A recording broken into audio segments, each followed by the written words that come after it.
Amém. Vamos lá, então. Boa noite a todos. É um prazer, né, estarmos juntos novamente nesta quinta-feira. E nessa noite está conosco o pastor Christopher Walker, um irmão muito querido. Nós já nos conhecemos há bastante tempo, né? E tem sido uma alegria caminharmos, né, juntos e acompanharmos, né, tudo aquilo que Deus tem feito através da sua vida, através da sua família, né, toda, né? Desde o John Walker, seu pai, que veio para o Brasil na década de 60, né? Tem sido uma bênção nessa nação, através do Ministério de Literatura, né? Também. E hoje o Christopher está em Americana, né? Com a sua família. E ele é tio da Susana Walker, né? Uma missionária que nós temos apoiado já na nossa igreja aqui em Adamantina há muitos anos também. O pessoal aqui conhece ela, e o Paulo, seu marido. E é irmão do Haroldo, que também já esteve conosco, o Haroldo Walker, né? Então, é uma família abençoada, né? E... Então, é um prazer, né, poder contar com você, viu, Christopher, essa noite. É uma honra tê-lo conosco, viu? E eu gostaria de orar também. Vamos orar? Amém.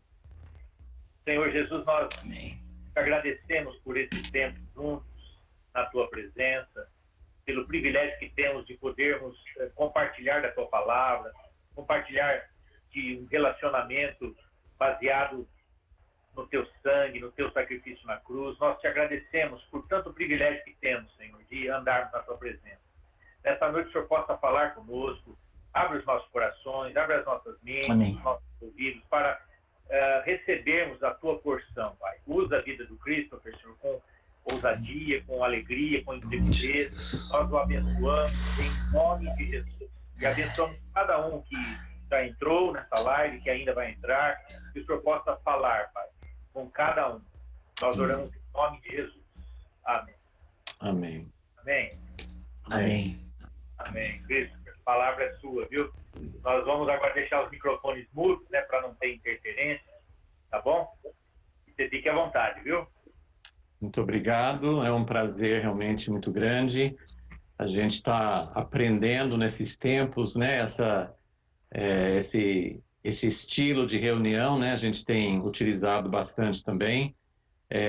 Tem suas limitações, tem suas dificuldades técnicas. Por um lado, é mais difícil, assim, a gente sentir o calor, sentir a interatividade com as pessoas, mas, por outro lado, nós podemos reunir pessoas de várias cidades. Eu estou aqui na minha casa falando com vocês, de Americana, São Paulo, e de várias cidades aí. Então, essa facilidade eu acredito que a gente vai continuar usando mesmo depois da pandemia, depois das restrições terminarem. Acho que tem muita coisa que a gente vai continuar usando, né? Porque realmente facilita, por um lado, facilita bastante.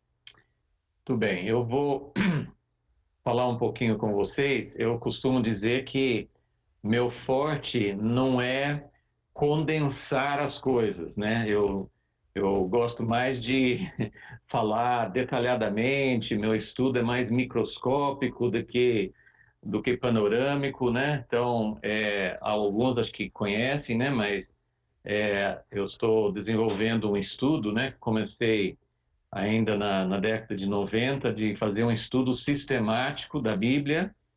E agora, nesses últimos meses, eu estou estudando com o pessoal o livro de Daniel, o profeta Daniel, e tem sido muito rico. Tem muita coisa que... Todas as partes das Escrituras têm muito para falar conosco. Mas esse estudo de Daniel tem sido muito rico para nós, eu tenho aprendido muito. Então eu queria compartilhar um pouco com vocês. Eu vou compartilhar a tela, né? Espero que funcione,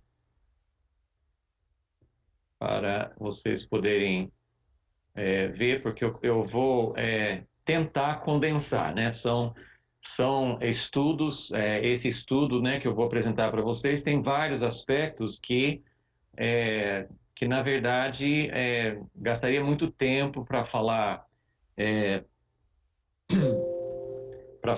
sobre todos os pontos aqui, mas aqui, então, a preparação para a batalha nós temos visto muito, né, assim, esse tempo que nós estamos experimentando, a pandemia, a crise mundial, várias coisas que estão acontecendo, a gente tem, a gente tem pensado muito, acho que isso tem aproximado a gente muito de uma consciência de que em breve crises bem maiores virão, nós vamos ter nós vamos ter que enfrentar outros tipos de crises mundiais ou regionais.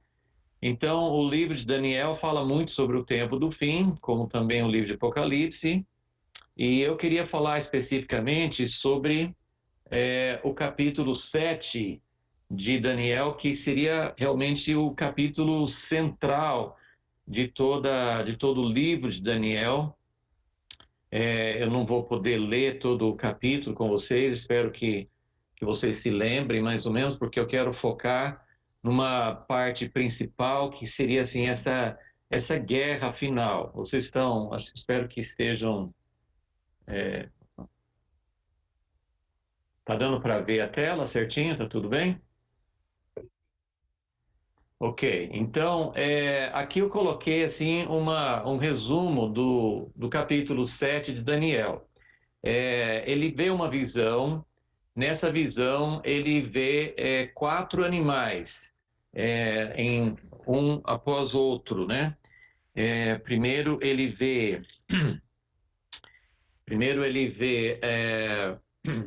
um leão que tinha asas de águia, depois ele vê o segundo animal, que é um urso. Cada animal assim tem uma característica, mas é meio diferente. É um leão diferente porque tem asas de águia. O urso se levanta sobre um lado. Depois tem um leopardo que tem quatro asas de ave.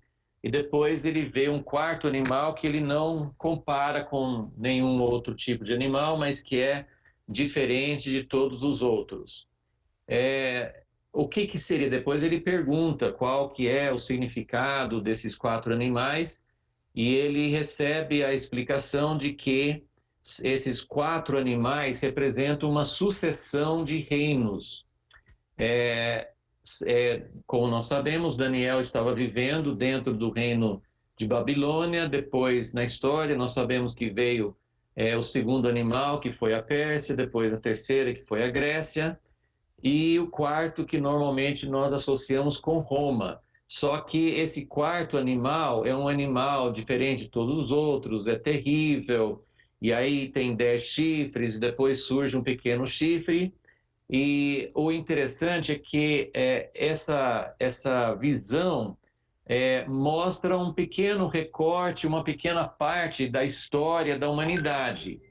E essa história da humanidade é uma sucessão, como nós sabemos, assim, a história sempre tem um império, depois aquele império cai, surge outro, e não só no tempo de Babilônia, Pérsia e Grécia, mas isso é a história da humanidade. Então, esses quatro reinos não representam só quatro reinos em si, porque houve vários outros, depois de Roma veio o Império Bizantino, depois o Islâmico. Nos tempos mais modernos também nós temos muitos reinos diferentes. E então esse número 4, ele é um número mais simbólico. Os primeiros três foram cumpridos bem na história, mas ele estava vendo o quarto reino como já apontando para um reino que iria no fim. E o quarto reino teria 10 chifres, mas depois surge um pequeno chifre. Esse pequeno chifre aparece várias vezes mais no livro de Daniel, aparece também com outros formatos, às vezes no livro de Apocalipse, mas esse pequeno chifre aponta para o anticristo. E ele tem características, né? Ele é descrito em Daniel 7 como no versículo. Primeiro, ele aparece no versículo 8, Daniel 7, 8, em que ele tinha olhos como olhos de ser humano, uma boca que falava com arrogância. Versículo 11 também, ele tinha palavras arrogantes. Mais na frente, ele versículo 20, aquele chifre que tinha olhos e uma boca que falava com arrogância, parecia mais forte que os outros chifres. Então, versículo 25, ele fala contra o Altíssimo, ele oprime os santos, enfim. Tá? Em outros capítulos nós vamos ter outras descrições desse pequeno chifre. E depois, na visão de Daniel, só para dar assim, um contexto geral, ele vê, no versículo 9, ele vê o ancião de dias. E esse ancião de dias se assenta num trono, e ele monta, no versículo 10, ele instala uma sessão de tribunal e foram abertos os livros. E depois, mais na frente, no versículo 13, aparece o Filho do Homem, que é uma visão fantástica. Jesus usou esse termo mais do que qualquer outro para se referir a si mesmo. O Filho do Homem, ele pegou essa expressão desse capítulo 7 de Daniel, e nós vemos então como essa sucessão de reinos um dia vai acabar. Hoje nós ainda estamos vivendo dentro do período dos 4 reinos simbólicos, ou seja, nós ainda não chegamos no final. É muito interessante que em Apocalipse 13, quando mostra o dragão e depois a besta que surge do mar, essa besta que representa o sistema que é contra Deus e como chega assim a uma expressão máxima nos últimos dias, essa besta que surge no mar, do mar em Apocalipse 13, ele tem exatamente as características desses animais de Daniel. Ele tem aparência de leão, ele tem aparência de urso, ele tem aparência de leopardo, tudo reunido num só. Então, um aspecto que eu tenho pensado é que esses reinos, que são uma sucessão de reinos ao longo da história, cada reino com sua característica, todos os reinos, todos os governos humanos participam, fazem parte, são uma expressão desse reino que deriva seu poder do dragão, que deriva seu poder de Satanás. É um reino de Babilônia, é um reino que é a besta, tem várias expressões na Bíblia que nos mostram que existe um reino que se opõe ao reino de Deus. Mas nessa visão de Daniel, ele vê essa sucessão de reinos, mas ele vê como que isso vai terminar um dia. Claro que todos nós temos essa esperança, nós sabemos que um dia esse sobe e desce, vem, né, para nós hoje, nós temos vários tipos de governo em diferentes países, mas nós temos governos democráticos, nós temos outros sistemas de governo em diferentes partes do mundo. Então, nós temos características diferentes dos reinos humanos, e que nós poderíamos dizer, um parece um leão, outro parece um urso, outro parece leopardo e assim por diante, mas no final haverá uma manifestação mais forte desse reino que vai reunir todas as características que houve ao longo dos tempos. Então, assim como Deus está preparando também uma manifestação mais forte, mais plena da igreja, o sistema da besta, o sistema do anticristo também vai se manifestar reunindo diferentes aspectos. Mas hoje nós ainda vemos vários tipos, e às vezes nós temos, claro, nós achamos que alguns tipos de governo são menos prejudiciais, menos opressivos do que outros, mas uma coisa importante que eu tenho observado nessas visões, na revelação que Deus deu a Daniel, é que todos os reinos fazem parte desse sistema. E Daniel, que serviu no reino de Babilônia, também serviu no reino da Pérsia, ele não se identificava, ele servia, Deus tinha colocado ele lá, mas ele não se identificava, ele não se alinhava, ele não colocou sua carreira como sendo eu quero seguir adiante, é esse reino que vai ser bom. Então, para nós como igreja, nós precisamos entender algo importante que eu gostaria de mostrar nessa visão, como vai sendo revelado para Daniel. Então, ele vê 4 reinos, quarto é pior, nesse quarto pior vai ter um pequeno chifre que vai se exaltar sobremaneira, mas tem um tribunal que está se preparando para julgar esses reinos. Então, esse tribunal, a primeira cena do tribunal é o ancião de dias que chega e se assenta, e ele que é Deus, ele poderia simplesmente falar assim: eu determino, acabou a brincadeira, acabou tudo, eu vou entregar tudo para meu filho, o filho que é Jesus, eu vou entregar para ele. Deus é soberano, ele pode fazer isso. Mas o Deus Todo-Poderoso, ele faz as coisas com justiça. Esse tribunal abrindo os livros, eu acho muito interessante essa cena, porque mostra que o Deus Todo-Poderoso, que tem todo o direito de baixar um decreto, e o decreto dele seria justo, mas ele faz questão de colocar um tribunal, fala de tronos no plural e fala de livros. Então, ele vai julgar de acordo com a justiça. Então, e a primeira cena que aparece, que valeria a pena ficar falando esse tempo todo sobre o Filho do Homem, mas eu quero mostrar um outro aspecto hoje. Mas o Filho do Homem aparece nas nuvens do céu, ele se dirige ao ancião de dias e ele recebe, no versículo 14, foi-lhe dado o domínio, a glória e o reino para que as pessoas de todos os povos, nações e línguas o servissem. O seu domínio é domínio eterno que não passará.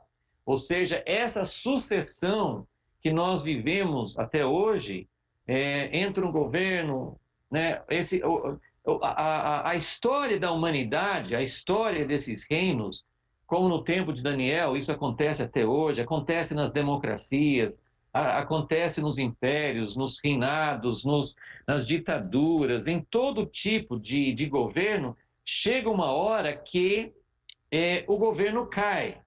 E por que o governo cai? Por causa de arrogância, por causa de injustiça, por causa de se levantar contra Deus. Isso tudo é demonstrado muito claro no livro de Daniel, sobre Nabucodonosor, sobre Belsazar e assim por diante. Mas essa sucessão que está em todos os governos, isso, por melhor que seja o governo, é por isso que a igreja nunca deve se associar. A igreja, o reino de Deus, nunca faz parte, nós nunca somos partidários, nós nunca fazemos parte de nenhum reino. Nós podemos servir como Daniel, se Deus nos colocar em alguma posição, mas em nenhum momento nós fazemos campanha, nós fazemos defesa, nós fazemos parte de um reino, porque todos os reinos, sem exceção, fazem parte do mesmo sistema.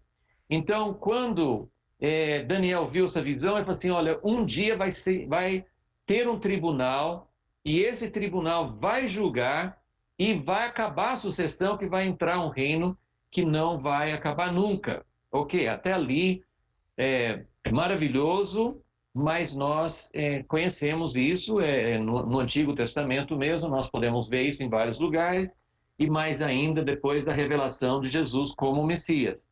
Mas à medida que o capítulo prossegue, nós descobrimos uma outra coisa que não apareceu nesse versículos 13 e 14, quando o reino é entregue, o domínio é entregue pelo juiz, pelo ancião de dias, é entregue para o Filho do Homem.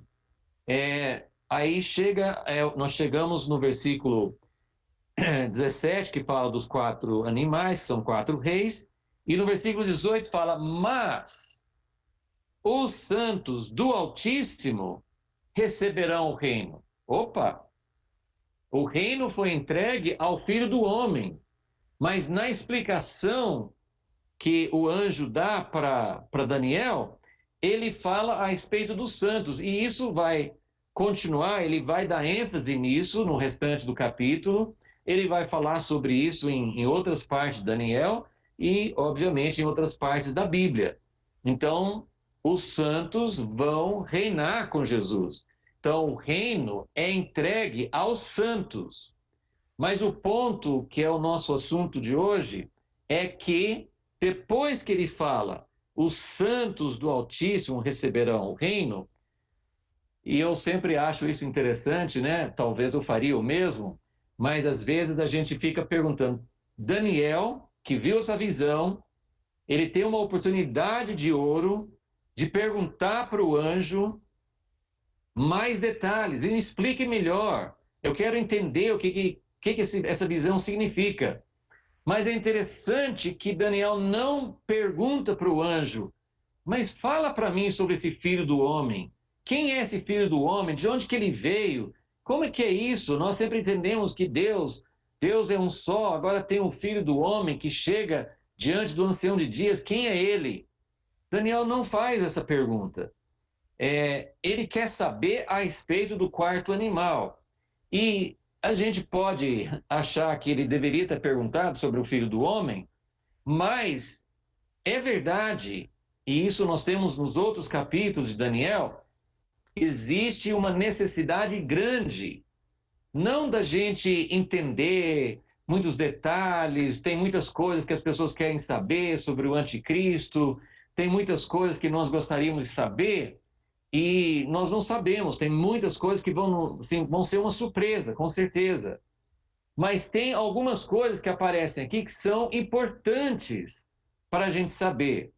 E então, quando Daniel começa a perguntar sobre ele quer saber sobre o quarto animal e sobre o chifre, ele até começa a ver um detalhe que parece que ele não viu na primeira parte da visão. No versículo 21, enquanto eu olhava, eis que esse chifre fazia guerra contra os santos e estava vencendo. Ele estava vencendo, até que veio o ancião de dias e fez justiça aos santos do Altíssimo. E veio o tempo em que os santos possuíram o reino. Então nós descobrimos no versículo 18 que o Filho do Homem vem, mas depois nós vemos que o reino é entregue aos santos. Só que depois vem mais um outro detalhe, algo meio difícil, porque esse reino, esses santos, antes de receberem o reino, há uma guerra. E nessa guerra, pasmem, eles perdem a guerra. Eles são vencidos. E essa verdade, essa afirmação, ela é confirmada em Daniel 8, em Daniel 11, em Daniel 12, Apocalipse 13, tem vários lugares que fala a respeito do tempo do fim, fala do anticristo, do chifre, de alguma figura do anticristo, e fala que os santos são entregues por um tempo. Versículo 25. Ele, esse pequeno chifre, falará contra o Altíssimo, oprimirá ou desgastará os santos do Altíssimo, tentará mudar os tempos e a lei. Os santos serão entregues nas mãos dele por um tempo, tempos e metade de um tempo. Mas depois será instalada a sessão do tribunal. Então fala de novo sobre o tribunal. Então nós estamos pegando mais detalhes. O tribunal, que é o ancião de dias, que vai julgar, o Filho do Homem chega nas nuvens, a ele é dado o domínio, mas o Filho do Homem entrega esse domínio aos santos, mas isso também não é feito por um capricho apenas. O tribunal vai decidir. O tribunal, voltando ao versículo 22, o ancião de dias, ele faz justiça. Agora, fazer justiça significa que o tribunal vai julgar a situação dos reinos humanos, e principalmente desse último reino que encarna, que expressa toda a parte do anticristo e todos os reinos anteriores é consumado, é culminado nele, mas o tribunal vai julgar e o tribunal vai dizer, não, a justiça é tirar desses governantes humanos, vai tirar desses que estão reinando com força própria e vou entregar aos santos, mas isso não é por um capricho, é por justiça. Claro que não é por nossa justiça, mas quando ele fala, versículo 26, mas depois será instalada a sessão do tribunal para lhe tirar o domínio, para o destruir, consumir até o fim, o reino, o domínio, a majestade dos reinos, debaixo de todo o céu, serão dados ao povo dos santos do Altíssimo. O seu reino será um reino eterno, e todos os domínios o servirão e lhe obedecerão. Então, nós vemos aqui, então, que o Filho do Homem recebe o domínio, mas o tribunal vai entregar por meio do Filho do Homem. Claro que ele que está no trono, ele é o principal, mas esse reino é compartilhado com os santos, e isso porque houve uma decisão do tribunal, ok? Então, como não temos muito tempo para falar sobre todos esses detalhes, eu só quero passar rapidamente por só umas afirmações, mas eu quero falar sobre esse período, como é essa história que os santos vão perder. Como assim? Como que o anticristo vence? Como que os santos são entregues nas mãos deles? Então, aqui é só um resumo: o conflito dos séculos, que começou com a rebelião de Lúcifer e que houve uma guerra declarada em Gênesis 3:15 entre a descendência da mulher, ou descendente da mulher, e as descendências da serpente. E isso é uma guerra que há ao longo de toda a Bíblia, e a última batalha é essa batalha que nós estamos vendo no livro do Apocalipse. Agora, eu só quero que vocês observem aqui quais são os métodos de Satanás, quais são as características de Satanás e dos seus servos, dos seus representantes, e quais são os métodos divinos. Isso aqui é muito óbvio, mas ao mesmo tempo nós precisamos entender que a igreja hoje não está, no geral, entendendo essa diferença. Quais são os métodos de Satanás? Eu não tenho tempo de reler os versículos, tem outros capítulos também que falam sobre o pequeno chifre. E é claro que você pode comparar isso com muitos outros textos bíblicos, que a característica de Lúcifer, desde o princípio da rebelião dele, a característica dos reis da terra, de Nabucodonosor e tantos outros na história da humanidade, as características do pequeno chifre são essas aqui: exaltação, sempre é uma exaltação de si mesmo, engano, medo, corrupção. Nós temos uma ideia muito clara de corrupção no Brasil, mas corrupção não é só essa manifestação que nós temos de governantes que roubam dinheiro, mas corrupção é aquilo que aconteceu antes do dilúvio, que a natureza do homem, a corrupção da imagem de Deus, a corrupção da verdade de Deus. Então, corrupção é deteriorar, desfazer a natureza de Deus. Domínio pela força. O chifre vem e arranca outros 3 chifres. Ele domina pela força e ele visa a destruição. Ele não quer construir nada, ele quer destruir.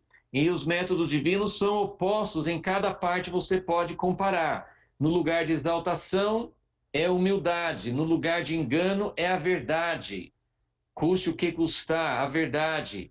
No lugar de causar medo nas pessoas, é conquistar confiança.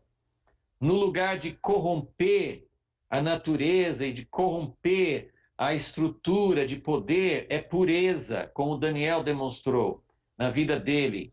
É a encarnação da própria natureza de Deus em nós. A conquista do coração no lugar de domínio pela força e a edificação no lugar de destruição. Então, quando nós pensamos, como que eu vou conhecer o anticristo?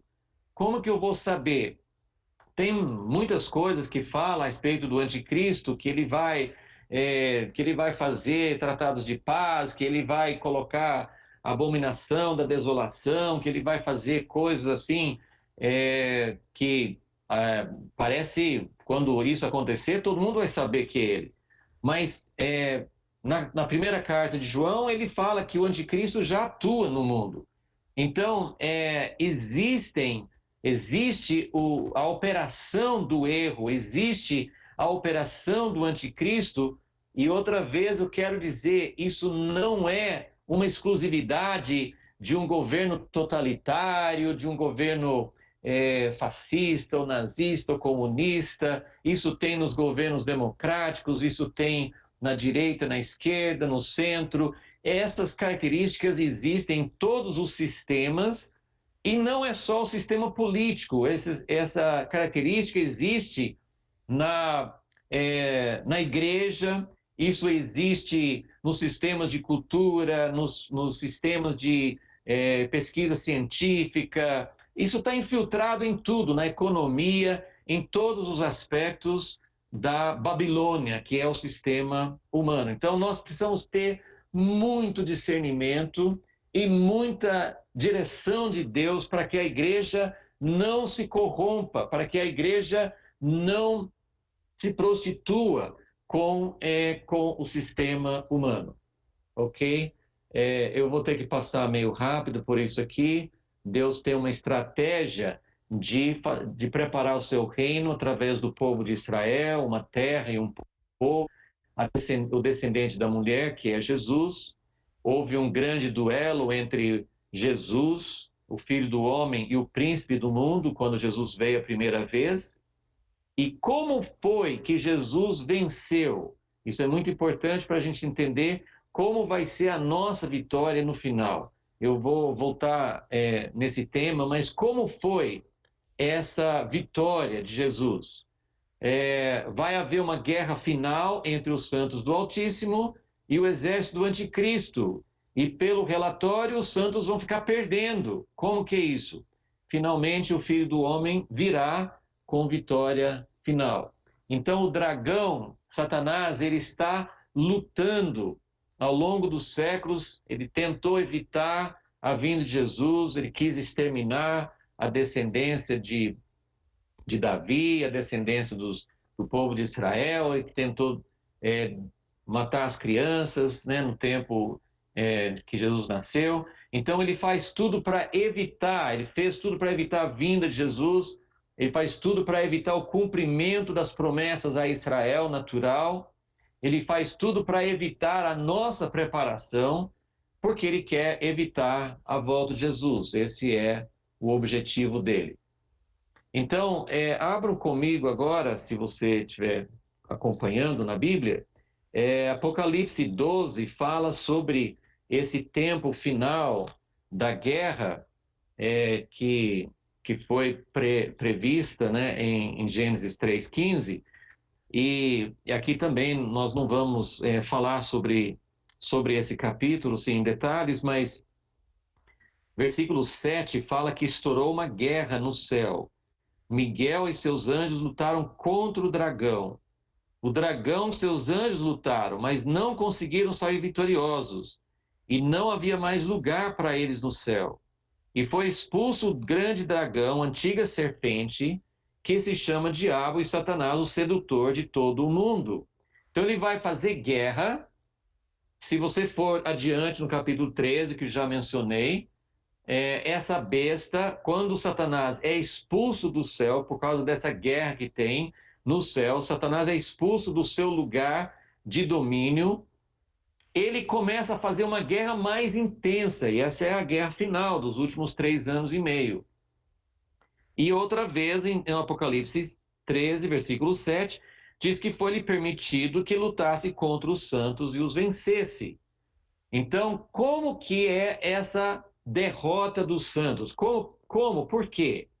E agora, voltando para o capítulo 12, eu quero que vocês lembrem desse versículo que todo mundo conhece, que fala que quando Satanás foi expulso e veio sobre a terra em grande ira, diz que eles, né, os servos de Deus, né, o povo de Deus, eles o venceram. E aqui tem as 3 armas que são citadas aqui: o sangue do cordeiro, a palavra do testemunho, e mesmo diante da morte não amaram a própria vida. Então aqui diz que eles venceram. Então nós temos quase que um paradoxo, uma contradição aqui, porque em vários textos fala que o anticristo vence. Mas aqui em Apocalipse 12 fala que os santos vencem por causa as 3 armas. Né? O sangue do cordeiro não é por nossa justiça, é totalmente por causa do sangue do cordeiro, por causa do perdão, por causa da justiça dele.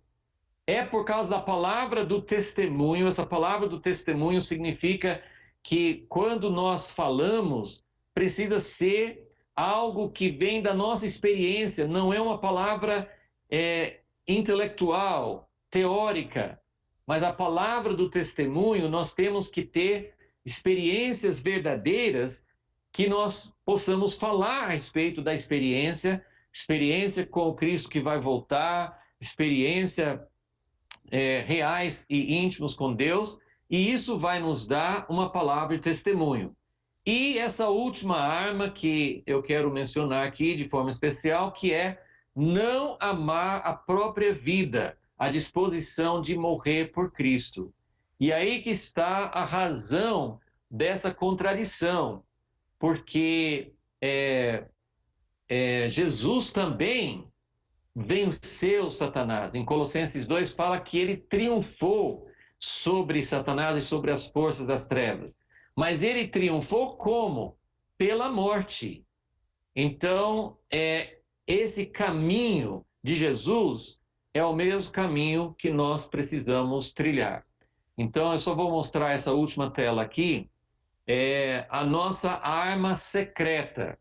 E é também uma contradição, porque na hora que a gente fala aqui sobre a arma secreta, ela deixou de ser secreta, porque já estamos falando qual é. Mas o segredo dessa arma é que, mesmo falando, e isso mesmo falando para a igreja, mesmo falando para nós,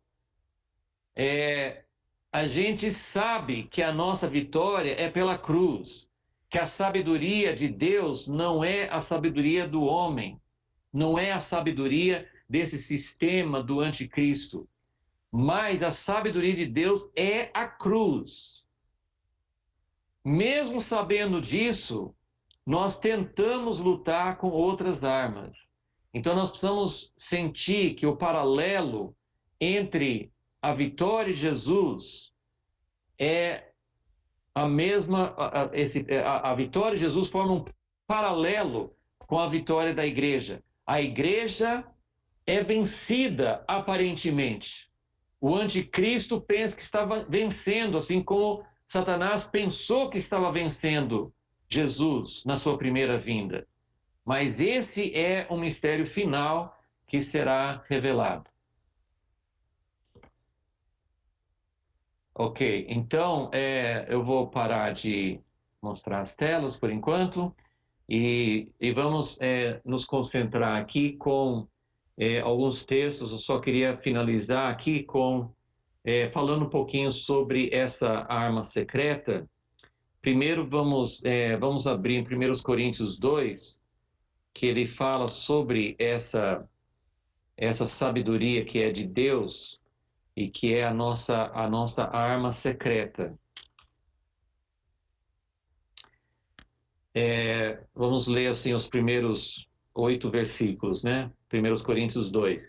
Irmãos, quando estive com vocês, Paulo falando com a igreja de Corinto, anunciando-lhes o mistério de Deus, Não o fiz com ostentação de linguagem ou de sabedoria, porque decidi nada saber entre vocês, a não ser Jesus Cristo e este crucificado. E foi em fraqueza, temor e grande tremor que estive entre vocês. A minha palavra, minha pregação não consistiram em linguagem persuasiva de sabedoria, mas em demonstração do Espírito e de poder, para que a fé que vocês têm não se apoiasse em sabedoria humana, mas no poder de Deus. No entanto, transmitimos sabedoria entre os que são maduros. Então, desde o primeiro capítulo aqui, Paulo já estava falando, vocês estão vendo, Deus não escolheu os grandes, Deus não escolheu os poderosos, Deus não escolheu os sábios, ele escolheu os pequenos, ele escolheu aqueles que não têm nada, os fracos, né? Mas ele falou assim, mas existe uma sabedoria. Não é a sabedoria do homem, mas existe uma sabedoria. E aí ele fala, não, versículo 6, né? Não, porém, a sabedoria deste mundo, nem a dos poderosos desta época, que são reduzidos a nada. Pelo contrário, transmitimos a sabedoria de Deus em mistério, a sabedoria que estava oculta e que Deus predeterminou desde a eternidade para a nossa glória. Nenhum dos poderosos deste mundo conheceu esta sabedoria, porque se a tivessem conhecido, jamais teriam crucificado o Senhor da glória. Então, sabe aquela história que você não pode falar em voz alta, porque senão Satanás vai escutar? Né? A gente ouvia muito essa história aí, né? Assim, cuidado, não fala assim, eu estou pensando uma coisa, estou orando para Deus fazer uma coisa, mas não fala em voz alta não, porque senão Satanás vai descobrir, né? Essa arma secreta a gente pode falar em voz alta, pode gritar, pode divulgar. O problema é que nem nós estamos entendendo, nem nós estamos entendendo qual é realmente essa sabedoria. E por mais que fale, isso não entra, e que Deus tenha misericórdia de nós, que entre no nosso coração, que mude a nossa visão das coisas. Eu vejo a igreja pensando muito ainda em como ter poder, em como ter participação, em como ter expressão. Eu não estou falando que é errado orar, ou participar, ou ser como Daniel, nada disso, mas a vitória final, ela não vem pela sabedoria deste mundo. Então, essa sabedoria, ele fala no versículo 7, que Deus predeterminou desde a eternidade para a nossa glória. Agora, vocês conhecem as Escrituras, eu vou me referir a algumas, né?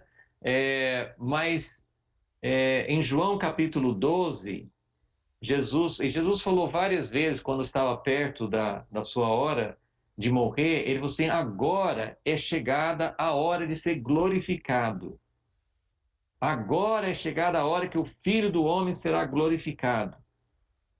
A glória que viria seria por meio da morte. Claro que não termina na morte. Mas a glória que Jesus estava se referindo é a glória de passar pela morte, porque desde o início da história, desde o início do conflito entre Lúcifer, que quis ser mais do que Deus, Deus está preparando, ele já preparou, Jesus já venceu Satanás por passar pela morte, mas ainda tem uma outra etapa, que é essa etapa final da história, que Deus mostrou para Daniel, que Deus mostrou para Paulo e para tantos outros, que no final da história vai ter um momento em que Jesus vai ser glorificado, não só pela morte dele, mas pela fidelidade da igreja em face à morte.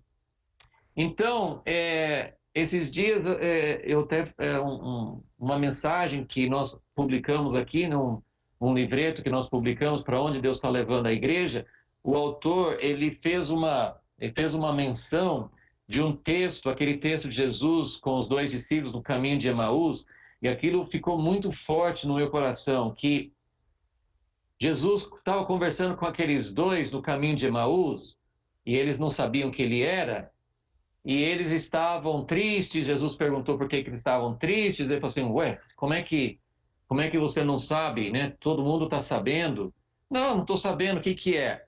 Mas então, esse Jesus que nós achávamos que seria o libertador, o redentor de Israel, ele morreu. Acabou tudo. E Jesus que está falando, aparentemente com estranhos, ele fica bravo, né? Não é muitas vezes que você vê Jesus bravo. Mas Jesus fala palavras duras com esses 2 discípulos. Ele fala assim: como vocês não sabiam? E aí ele fala, ele mostra, né, todas as escrituras, mas ele faz uma pergunta muito forte. Você não sabia que o Cristo teria que morrer? Que era necessário que o Cristo morresse? Olha, pensando que eles tinham o Antigo Testamento, não está tão claro, não está tão evidente em todas as profecias do Antigo Testamento que o Messias ia morrer. Mas o caminho de Deus, e Jesus falou: vocês não sabem. Então, a minha pergunta para mim mesmo e para todos nós como igreja é: como que a igreja vai vencer? Como que nós vamos enfrentar essa batalha final? E a pergunta é: vocês não sabem qual é a sabedoria de Deus? Vocês não sabem que o nosso caminho também é passar pela morte? E a gente pode, deixa eu ler com vocês, eu falei sobre João 12, né, que ele fala sobre o grão de trigo, ele já fala, né, em João 12, 25, né, quem ama sua vida perde-a, mas quem odeia sua vida neste mundo irá preservá-la para a vida eterna. Se alguém me serve, João 12, 26, se alguém me serve, siga-me. E onde eu estou, onde que Jesus está? Qual foi o caminho que Jesus passou?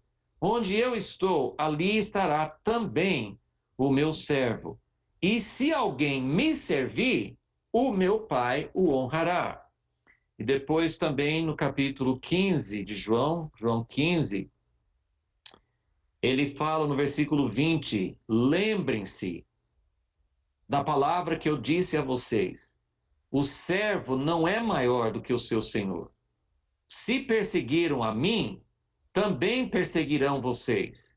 Se guardaram a minha palavra, também guardarão a de vocês. Tudo isso, porém, farão com vocês, por causa do meu nome, porque não conhecem aquele que me enviou. E nós temos Mateus 24, que Jesus prometeu que os discípulos seriam perseguidos e traídos e tudo mais.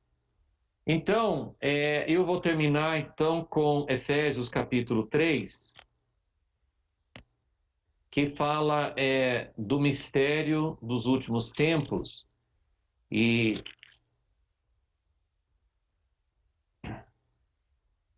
essa igreja que vai enfrentar os últimos dias, essa igreja que vai aparentemente ser vencida pelo anticristo, vai ser uma igreja unida, vai ser uma igreja, Jesus vai ter sua oração de João 17 respondida, e não só a união ou a unidade entre os cristãos gentios, mas também com o seu povo, os judeus messiânicos, e com Israel, que Deus vai trazer de volta para si mesmo. A visão de Apocalipse 12, que começa com uma mulher vestida do sol, muitas pessoas têm várias interpretações, mas para mim, essa mulher que dá luz a um filho varão, que é o que é o gatilho que desencadeia essa guerra no céu. Essa mulher é a união perfeita que Deus está preparando para os últimos tempos de judeus e gentios juntos. Porque aqui em Efésios 3, Paulo fala sobre isso. Ele fala, versículo 1, eu, prisioneiro, por amor de vocês, se vocês já ouviram falar a respeito da dispensação da graça de Deus, a mim, confiada em favor de vocês. Pois segundo uma revelação me foi dada a conhecer o mistério, conforme escrevi há pouco. Ele acabou de escrever no capítulo 2 sobre união de judeus e gentios, formando um novo homem. Esse mistério, se você, há pouco eu escrevi, versículo 4, ao lerem o que escrevi, poderão entender a minha compreensão do mistério de Cristo, o qual em outras gerações não foi dado a conhecer aos filhos dos homens, como agora foi revelado aos seus santos apóstolos e profetas pelo Espírito. O que é esse mistério? É que os gentios são co-herdeiros, membros do mesmo corpo, coparticipantes da promessa em Cristo Jesus, por meio do Evangelho, do qual foi constituído ministro, conforme o dom de graça, a mim concedido segundo a força operante do seu poder. A mim, o menor de todos os santos, foi dada essa graça de pregar aos gentios o Evangelho das insondáveis riquezas de Cristo, e manifestar a todos qual é a dispensação do mistério que durante tempos passados esteve oculto em Deus, que criou todas as coisas. Bom, é claro que temos que ligar isso aqui com o que ele falou em Efésios 2, com o que ele fala em Romanos 11, mas o que ele está dizendo é, tem um mistério. Durante 2000 anos era só Israel, o povo de Israel. Agora, durante 2000 anos da história, tem sido só os gentios. Mas a igreja primitiva, que tinha poder, era composta de judeus e gentios juntos. Tem um poder, tem algo tremendo quando Deus coloca as duas partes. É como quando você tem duas partes de uma fonte de energia, elas não funcionam separadamente, mas quando você liga as duas partes, então isso é algo que Deus está preparando e que já está acontecendo. Nós estamos vendo já um caminho, Deus está trazendo essa unidade. Mas essa unidade tem vários aspectos disso, mas uma das coisas é que vai haver um ataque específico, isso tem muitas profecias que falam sobre isso, vai haver um ataque específico contra o povo de Israel nos últimos tempos. E nós juntos vamos enfrentar isso em unidade com eles. Então ele está falando sobre uma dispensação do mistério que esteve oculto em Deus, mas que nos últimos tempos, versículo 10, agora pela igreja, essa união, um cedendo para outro, um se submetendo, nenhum querendo ser arrogante, não querendo ter a sabedoria do mundo, aprendendo a sabedoria que os poderosos não conhecem, entendendo como Jesus falou no caminho de Emaús, que importava que o Cristo sofresse e que fosse morto, a igreja também precisa enfrentar essa batalha dos últimos tempos e mostrar aos principados e às potestades nas regiões celestiais, segundo o eterno propósito que Deus estabeleceu em Cristo Jesus, nosso Senhor. Então, finalizando, existe uma arma secreta. As armas secretas são o sangue do Cordeiro, a palavra do testemunho e não amar a própria vida até a morte. Nem todos, com certeza, vão ser talvez chamados a dar a própria vida, mas a disposição precisa ser essa. E o que eu estou procurando nos tempos de hoje é: será que nós estamos, como igreja, entendendo o que é a sabedoria deste mundo? Porque eu não acredito que uma igreja que está vivendo atrás de sabedoria, de poder, de status, de força, de domínio, uma igreja que de alguma forma possa se aliar há um tipo de autoridade que reprime, que se exalta, enfim, todas essas características. Onde que nós encontramos isso? Onde nós encontramos isso no mundo? Onde nós encontramos isso na igreja? Onde nós encontramos isso em nós mesmos? Se nós não entendermos a sabedoria que vem de Deus, a sabedoria que nenhum dos poderosos entendeu, e que, por isso, eles acharam que estavam vencendo o Filho de Deus, mas eles foram terrivelmente derrotados pela morte de Jesus. Assim também, o anticristo vai achar que está vencendo, mas, na verdade, nós temos uma arma secreta. Nós temos uma arma que, por enquanto, nem nós estamos entendendo direito qual é, mas que Deus possa nos mostrar, e que Deus nos ajude. A própria busca pela unidade é uma busca que vai no sentido contrário à sabedoria deste mundo. Quando nós queremos ter razão, quando nós queremos criticar quem fala coisas que não são corretas no nosso ponto de vista, quando nós nos separamos, quando nós desprezamos os outros, nós estamos indo na direção da sabedoria deste mundo. Satanás, ele é muito astuto. Ele tem uma sabedoria incrível para fazer divisões, para edificar, levantar o reino dele. Mas nós estamos buscando uma outra sabedoria. Então, Deus abençoe. Eu vou orar com vocês. Senhor Jesus, que o Senhor olhe para nós nesses tempos que nós estamos vivendo. Com certeza, toda essa pandemia, toda essa situação que o mundo está vivendo é para nos ensinar algo e que nós possamos ter corações abertos para entender essa visão maravilhosa de Daniel 7, do ancião de dias, do tribunal que, quem sabe, já está sendo instalado, que já existe, porque pela visão parece que esse tribunal já começou a se assentar enquanto o anticristo ainda estava aprontando. Então, há um tribunal que o Senhor está preparando, há um tribunal que o Senhor vai fazer justiça, mas se o Senhor vai tirar o domínio e o poder e a glória desses reinos naturais, desses reinos humanos, como que o Senhor vai entregar para os santos se os santos estão vivendo de acordo com os mesmos princípios, o mesmo tipo de ambição, o mesmo tipo de exaltação, o mesmo tipo de imposição?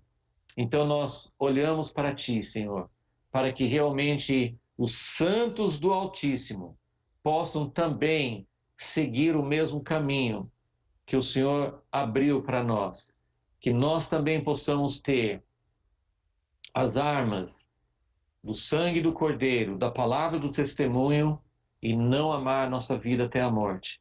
Que o Senhor nos mostre, ó Deus, qual é o nosso verdadeiro caminho de vitória. Ó Deus, pode ser que a gente não saiba muitas coisas sobre o anticristo, sobre o tempo do fim, mas nós queremos saber quais são nossas armas. Nós queremos saber qual é a tua estratégia e queremos estar do lado certo. Em nome de Jesus, te agradecemos por esses momentos de comunhão, por cada irmão, por cada irmã que está aqui nesse grupo, nessa transmissão, e que o Senhor multiplique em todos nós a revelação para a glória do teu nome. Amém. Amém. Bênção. Muito bom, Felipe. Uma palavra densa, né? Uma palavra para a gente meditar, né? Realmente desafiadora para o nosso tempo, né?